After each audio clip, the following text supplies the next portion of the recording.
Streaming live now on News8000.com. You're watching WKBT La Crosse. This is News 8 Now at noon. Good afternoon. It is Wednesday, June 21st. Thank you for watching News 8 Now. I'm Sophia Pullman. The trial of a man charged in connection to a 2021 triple homicide has ended in a deadlock. News 8 Now's Dua Ishrar was at court where jurors were unable to come to a unanimous conclusion. It sounds as if you're deadlocked, and so what we're going to do is go ahead and excuse you at this time. 35-year-old Nia Tao was all smiles as he left the courtroom this morning. We just know they weren't able to reach a decision today. Jurors deliberated for more than 10 hours, but the jury remained deadlocked. At least some portion of them that thought that there was reasonable doubts as to Mr. Nia Tao's involvement in the case. Tao and 45-year-old Kanthaneth Ratanasak are accused of shooting and killing 3 men at the Ram Squad quarry on County Highway M over a $600 debt. Tao faces 3 charges of first-degree intentional homicide and possession of a firearm by a felon as a party to a crime. They, of course, want to see something happen and people held accountable for the ones that killed their loved ones. Ratanasak testified against Tao earlier this week and told jurors Tao had the gun in his hand. To stop it. You know, like, dude, stop. The defense argued Ratanasak lied multiple times under oath. You try to put on the best case possible. You try to make sure that the juror gets the story and they get the evidence and that they respect the law. I got every impression that the jurors did that in this case. La Crosse County District Attorney Tim Grinke says the outcome was disappointing. Well, it's always disappointing when we don't have a conclusion, but I think it's hard to get 12 people to agree about much of anything, so it's really not that surprising. Grinke says the case isn't over yet. Reporting in La Crosse, Dua Ishrar, News 8 Now. If another trial takes place, it may not happen for another 4 to 6 months. Ratanasak will have a separate trial. A bond hearing for Tao is scheduled for next week. Tao will remain in custody until then. The city of La Crosse closed a small stretch of Charles Street on the city's north side. The road from Sill Street to Gillette Street will be closed until sometime today. Crews are making repairs to water distribution there. 2023 marks 40 years of Riverfest in La Crosse. Because of the milestone, Riverfest is not requiring buttons on the 4th of July. Anyone can get in for free that day. Riverfest begins on June 30th. Fireworks will set off on the night of the 4th. You can find a full schedule of events on Riverfest's website. Well, it sure is a nice start here to the afternoon. Lots of sunshine, and also it's turning pretty warm out there. We are expected to turn hot with our temperatures as those highs will climb well into the 90s here today. I do want to go ahead and give you an update, though, on some of these air quality alerts, however. This was just issued here this morning at 9 a.m., and this is actually a statewide air quality alert now for Wisconsin. That's going to go into effect until 11 p.m. Friday. We're still kind of dealing with the aged Canadian wildfire smoke in our state, and that is allowing the air quality index level to reach the unhealthy for the sensitive group. So if you happen to fall into that category, make sure to limit yourself outside here through at least 11 o'clock at night on Friday. So our current temperatures are into the 80s, 83 in La Crosse now, 84 in Eau Claire, 81 in Winona, and we are seeing 85 currently in Sparta. It's definitely warming up in areas like Boscobel too. 88 degrees here for you with a clear sky in place all across the viewing area. As we take a look at your afternoon forecast, we're going to turn mostly sunny throughout the day. Very hot as well. Those highs pick up into the low 90s along with a light southeast breeze at around 5 to 10 miles an hour. Stay tuned. I'll have a check on your full weather forecast coming up in a few minutes. I'll talk about exactly how long this hot and dry weather pattern will be lasting and if we have any rain chances in the near future. Sophia? Wisconsin's governor signed a bill that sends more money to fund municipalities statewide. Evers signed a bipartisan shared revenue bill in Wausau Tuesday, surrounded by Republican and Democratic lawmakers. The law gives Milwaukee City and County the power to raise its sales tax to avoid bankruptcy and dishes out about $1 billion to all municipalities. At a tour of fire services in Chippewa Falls, Evers called the signed bill a game changer for Wisconsin communities. They've been struggling for years without increases and increases. Now they're tied to a source of revenue that will increase over time. 20% of the state's sales tax revenue will fund that new $1 billion. That new money will be on top of existing property tax levies and income tax revenue that has been funding the program. With shared revenue now set in stone, Evers hopes state lawmakers work to fund child care programs. There's money left in the budget. I know they're going to be trying to pass a tax cut that's unreasonable, but at the end of the day, I think cooler heads will figure this out.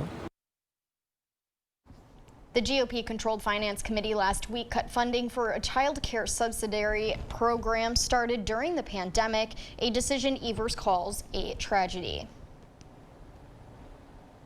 Coming up after the break, another auto manufacturer plans to use Tesla chargers in the near future. We'll be right back.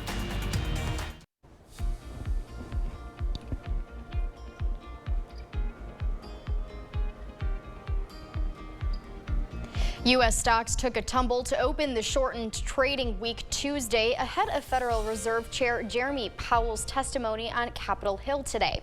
The Dow plunged 245 points, the Nasdaq fell 22 points, and the S&P 500 dropped 20 points. CBS News' Chanel Call has the latest business news headlines from New York.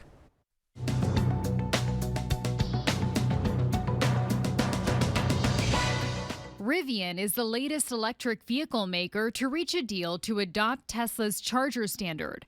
It'll give owners access to Tesla's network of roughly 12,000 charging stations in North America by spring of 2024. The company will begin manufacturing vehicles with Tesla's charging plug in 2025, though adapters will be available next year. Yesterday, the New York State Legislature passed a law that would give legal protections to New York doctors who prescribe and mail abortion medication to states with strict laws banning abortion. It comes nearly 1 year after the U.S. Supreme Court's Dobbs v. Jackson Women's Health Organization ruling, which overturned Roe v. Wade. The bill now heads to New York Governor Kathy Hochul's desk. And sausage maker Johnsonville is recalling more than 42,000 pounds of sausage links, saying they may be contaminated with plastic fibers. The Wisconsin company is recalling some Better with Cheddar links after at least one person found thin strands of black plastic. The impacted products were made on January 26, and no illnesses have been reported so far. That's your CBS News Money Watch report. For more, log on to cbsmoneywatch.com. At the CBS Broadcast Center, I'm Chanel Call. That's it for your afternoon consumer news. As we head to break, here is a live look at the New York Stock Exchange. Stay with us. More news is next.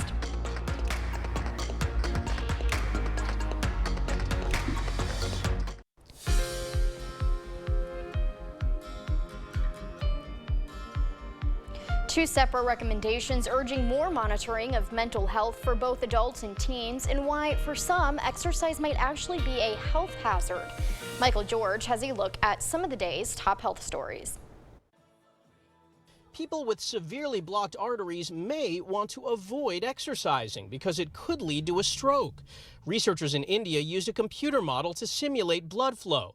They found exercise stresses a narrowing in the artery, and for those with mild to high blockage, that stress can cause the artery to rupture and send plaque to the brain. But as expected, they also saw that exercise improves the health of simulated arteries when there was slight or no blockage. A national task force is recommending adults 19 to 64 years old be checked for depression and anxiety disorders. The U.S. Preventative Services Task Force is an independent panel of experts who make recommendations to help primary care clinicians treat patients. The group says depression and anxiety disorders are often unrecognized by doctors, and it takes years for treatment to begin. Left untreated, they can lead to other health problems and an increased risk of death. Eating disorders and self-harm among 13 to 16-year-old girls in the United Kingdom rose during the pandemic. Eating disorders were 42% higher, and self-harm was 38% higher, according to a study published in the Lancet Child and Adolescent Health Journal. Researchers are calling for increased mental health services for teens as well to reduce these issues from continuing into adulthood. That's a look at some of the day's top health stories. Michael George, CBS News, New York. That's it for our medical news today. Here's a look at CityCam 8. Derek is in next with our forecast.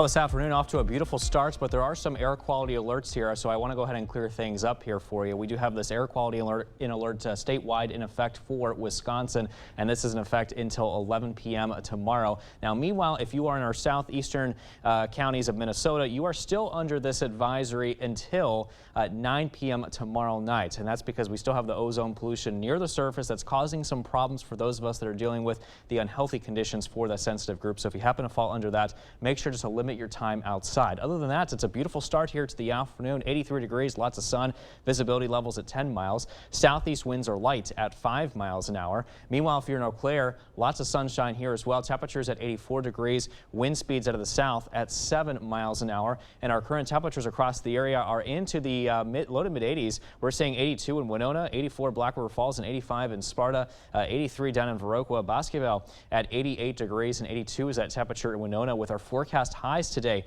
expected to reach those upper 80s, some spots even nearing those low 90s here during the afternoon hours. So we're still not done quite yet warming up. We got a little bit of ways to go yet for some of us, like La Crosse County today. 3 p.m. lots of sunshine, 90 degrees. 5 o'clock still very sunny, 90 degrees will be the temperature by that point as well. By early this evening at 7 p.m. I do expect a clear sky, 88 degrees here being the temperature, still very warm. So you want to make sure that you blast the AC on because it will be hot throughout the day.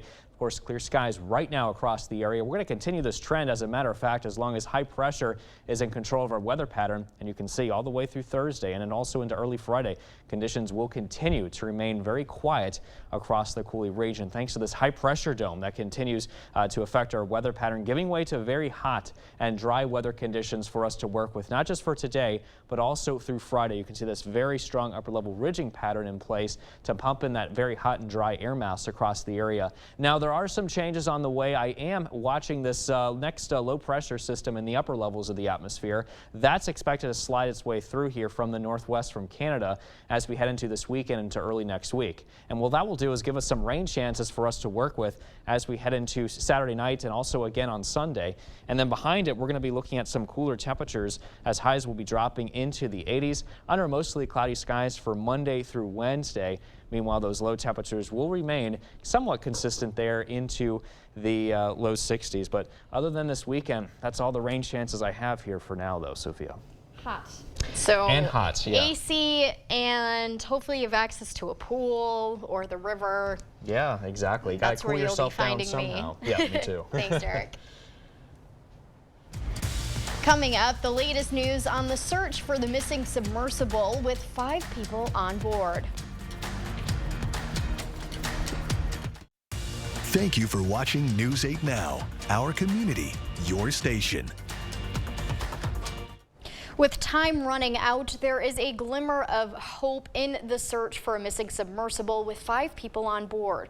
Rescue crews have detected underwater noises. The vessel was on its way to view the wreck of the Titanic when it disappeared. Roxana Saberi reports from Boston that the search is being coordinated.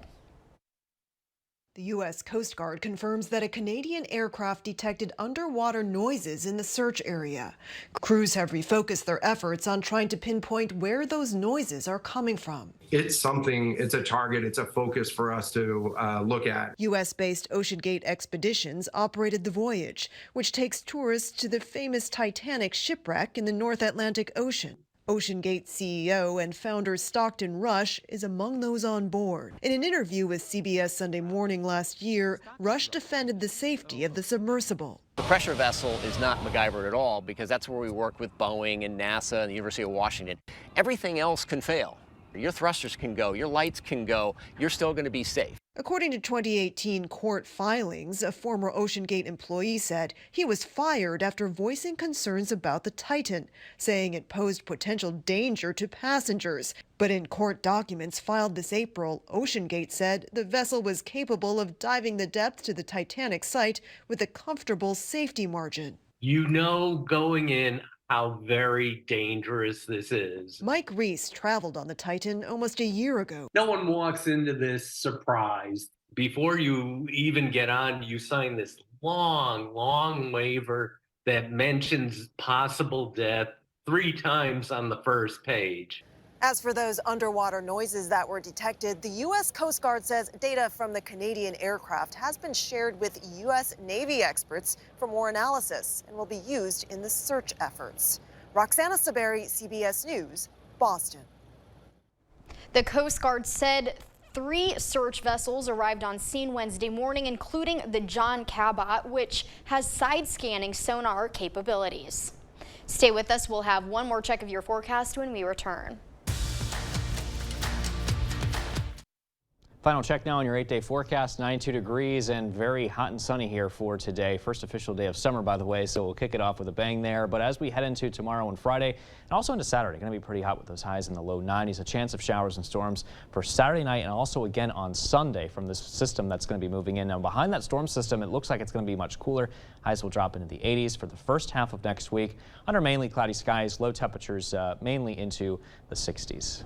93 Thursday. I know, that is hot, right? Yeah, Makes it that's a blessed uncomfortable. Yeah. But we've been waiting for it all winter. I was I'm not complaining because it's been cold this winter, so. Thanks, Derek. Thank you for watching News 8 Now. You can catch us again at 5 and 6. Have a great afternoon, everyone. Thank you for watching News 8.